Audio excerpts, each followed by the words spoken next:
In the previous video of this chapter, separation of substances, we had read about various separation techniques. The last technique which we learned was evaporation.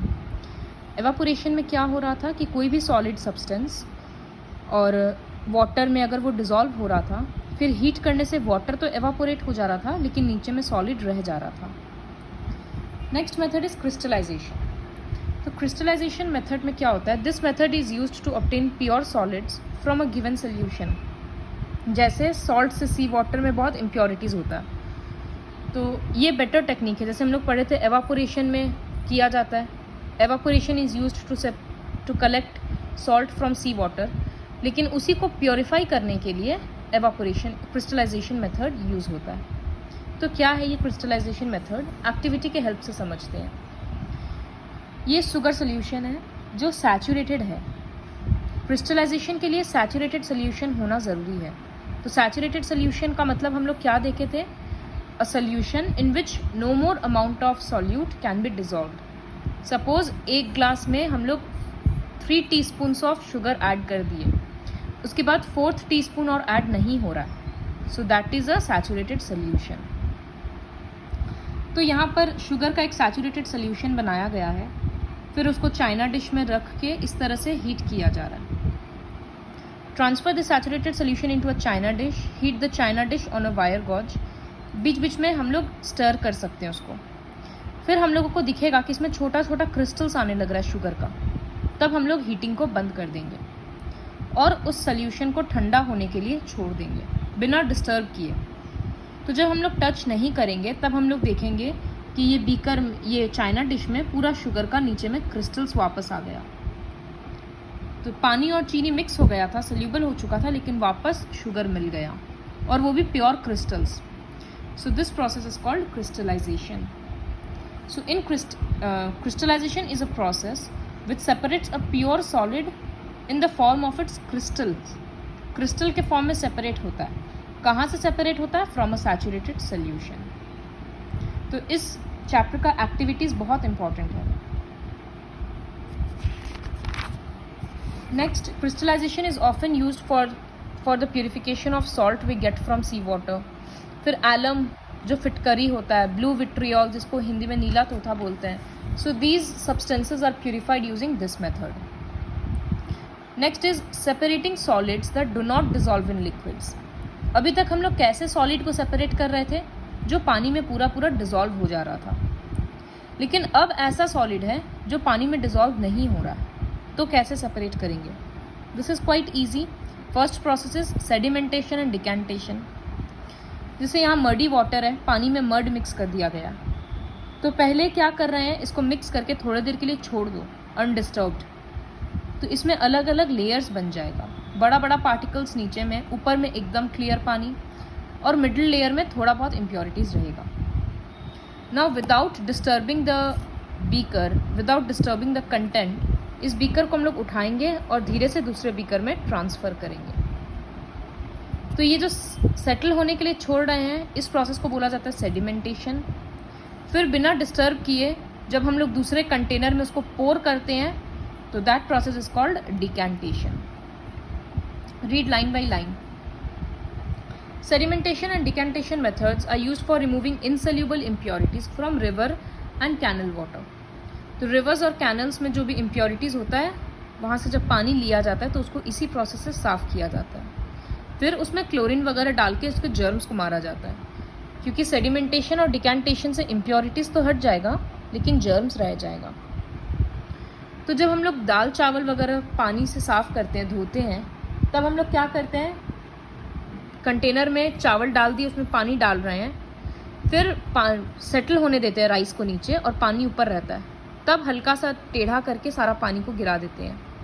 तो कोई भी fruits vegetables ऐसे ही धोया जाता है, पानी डालकर फिर टेढ़ा करते हैं ताकि सिर्फ पानी बह जाए, नीचे में सॉलिड रह जाए. Next process is loading.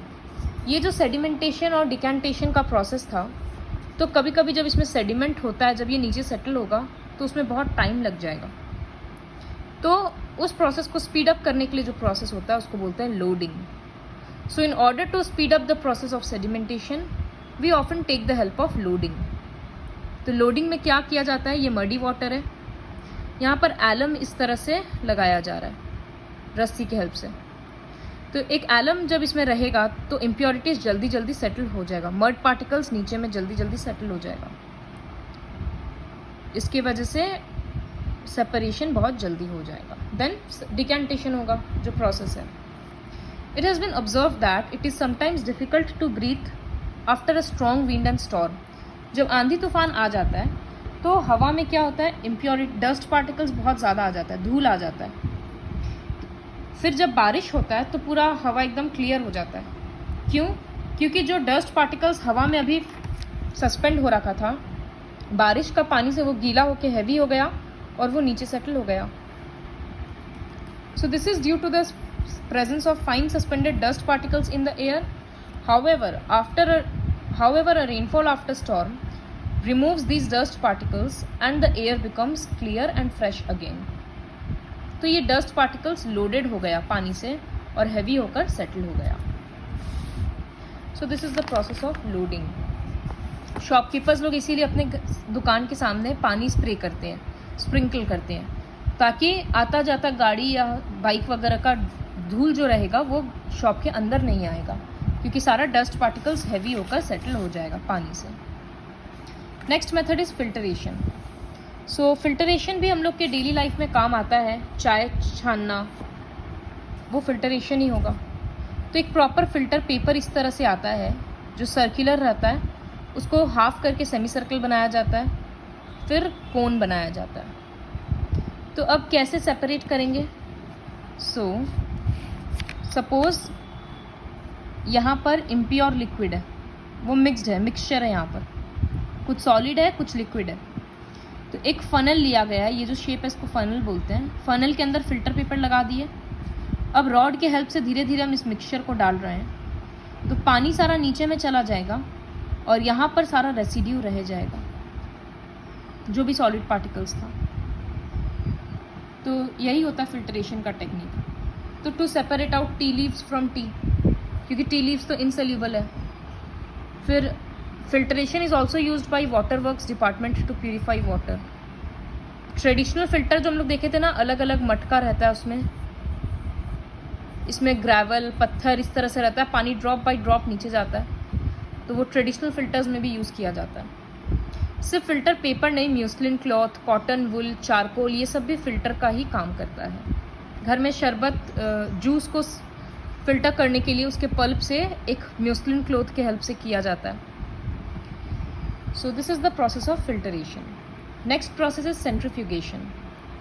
So you must have observed that while separating butter from milk, our mothers rapidly spin the milk. जल्दी जल्दी उसमें घुमाते जाती है। So that process is called centrifugation. तो centrifugation में क्या होता है, किसी मिक्सचर को अगर बहुत रैपिडली स्पिन करेंगे तो ऊपर ऊपर में लाइटर पार्टिकल्स आ जाएगा, नीचे नीचे में हैवी पार्टिकल्स चला जाएगा। उस प्रोसेस को सेंट्रीफ्यूगेशन बोलते हैं। और ये तो हम लोग घर में किए, बट उसी तरह से लैब्स में भी होता है जिसको सेंट्रीफ्यूग बोलते हैं। तो इस तरह से देखो, सारा टेस्ट ट्यूब्स में सैंपल रख दिया गया है, इसको बंद कर दिया जाएगा और टाइम लगा दिया जाएगा। तो ये जो अंदर का मशीन है ये रैपिडली घूमेगा, तो जो भी कंपोनेंट्स है वो अलग हो जाएगा।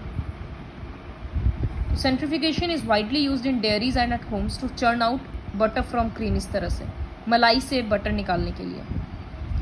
Butter being lighter floats at the top. Traditional long handed wooden churner is still in use. ये वुडन चर्नर ये अभी भी सब घर में मिलेगा। So this method is centrifugation. Next, mixtures of liquids with liquids. अब सॉलिड्स का ख़त्म हो गया, दो लिक्विड के मिक्सचर को कैसे सेपरेट करेंगे? तो दो लिक्विड के मिक्सचर में भी दो कैटेगरी है। कभी कभी होता है कि वो दोनों लिक्विड मिक्स नहीं हो रहा है, तब तो सेपरेट लेयर में बन जाएगा, जिसे ऑयल एंड वाटर। तो ये एक सेपरेटिंग फनल है, इसमें ऑयल एंड वाटर का मिक्सचर डाल दिए। जब थोड़ी देर छोड़ देंगे तो वो पूरा सेपरेट लेयर्स आ जाएगा। अब नीचे से स्टॉप कॉक जब खोल देंगे तो सारा पानी ड्रॉप बाय ड्रॉप नीचे जाएगा। जैसे ही हम लोग को दिखेगा कि इसमें पानी ख़त्म हो गया तो हम स्टॉप कॉक को बंद कर देंगे, तो ऑयल इसमें रह जाएगा, वाटर नीचे आ जाएगा। So this is how you will separate to immiscible liquids. Immiscible liquids मतलब जो मिक्स नहीं होता है। Using a separating funnel. फिर एक प्रोसेस बस याद कर लो, डिस्टिलेशन। ये प्रोसेस तब यूज़ होता है जब दो मिसिबल लिक्विड होता है।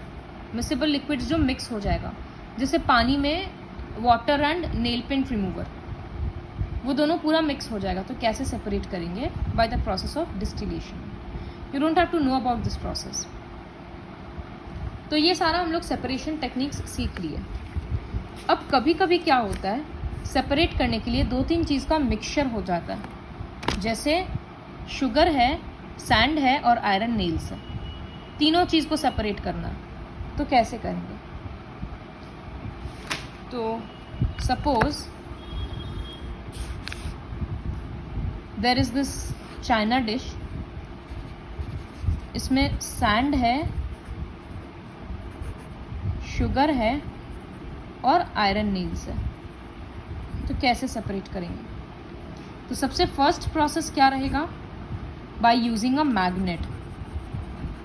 First what we will do, we will move a magnet over the mixture. सारा आयरन नेल्स तो अट्रैक्ट हो जाएगा। तो इसके बाद इसमें क्या बचा? Sand and sugar. तो now the mixture will contain sand and sugar. अब इसमें हम लोग पानी डाल देंगे। तो पानी डालने से क्या होगा? शुगर तो डिसॉल्व हो जाएगा और सैंड रह जाएगा। तो फिर जब पानी डाल देंगे इस तरह से बीकर में, तो नीचे नीचे में सारा सैंड पार्टिकल्स रह जाएगा और ये शुगर का सॉल्यूशन हो जाएगा। तो फिर हम लोग इसको फिल्टरेशन से भी हटा सकते हैं, सेडिमेंटेशन एंड डिकैंटेशन से भी रिमूव कर सकते हैं। तो सैंड अलग हो जाएगा, फिर उसको ड्राई कर लेंगे, सुखा लेंगे ताकि पानी हट जाए। अब क्या बच रहा है बीकर में? सिर्फ शुगर सॉल्यूशन। तो अब शुगर सॉल्यूशन है, मतलब शुगर और वाटर है। यहाँ से सिर्फ शुगर कैसे लेंगे? एवापोरेशन से। पूरे को हीट करना शुरू कर देंगे, सारा पानी एवापोरेट हो जाएगा और शुगर नीचे रह जाएगा। So this is how we separate a mixture of 2 to 3 substances. सबका प्रॉपर्टीज ठीक से समझना होगा। तो देखो, एक एक करके लिखा है, मैग्नेटिक सेपरेशन, फिल्टरेशन, फिर एवापोरेशन। तो इसी तरह से सॉल्ट, अमोनियम क्लोराइड और सैंड, इस मिक्सचर को कैसे सेपरेट करेंगे? तो अमोनियम क्लोराइड सब्लिमेबल सब्सटेंस है, मतलब जब हीट करते हैं तो ये डायरेक्टली गैसियस स्टेट में चला जाता है। तो देखो, स्टेटमेंट ऐसे ही लिखना होगा, put the mixture in a china dish with an inverted funnel. Funnel उल्टा करके रख देंगे और मिक्सचर को हीट करेंगे। अमोनियम क्लोराइड विल सबलाइन और उसका वेपर्स ठंडा होकर ऊपर फनल में रह जाएगा। फिर बाकी का मिक्सचर में क्या बच रहा है? सॉल्ट और सैंड। तो फिर से पानी डाल देंगे। So dissolve the rest of the mixture. Sand will dissolve, sand will remain behind. उस मिक्सचर को फिल्टर कर देंगे तो सैंड मिल जाएगा अलग से। अब क्या रह जाएगा? फिल्ट्रेट, मतलब वो जो लिक्विड था उसमें क्या रह गया? सॉल्ट और पानी। तो एवापोरेट कर देंगे। तो इस तरह से जब 2 चीज़ का मिक्सचर है तब तो ठीक है, एक ही प्रोसेस यूज़ होगा। लेकिन जब 3-4 चीज़ मिला हुआ रहता है तब पहले कौन सा मेथड, फिर दूसरा कौन सा मेथड, उसको पर इस तरह से लिखा जाता है। So watch the video very carefully and try to learn the chapter, then you'll have to solve the exercise.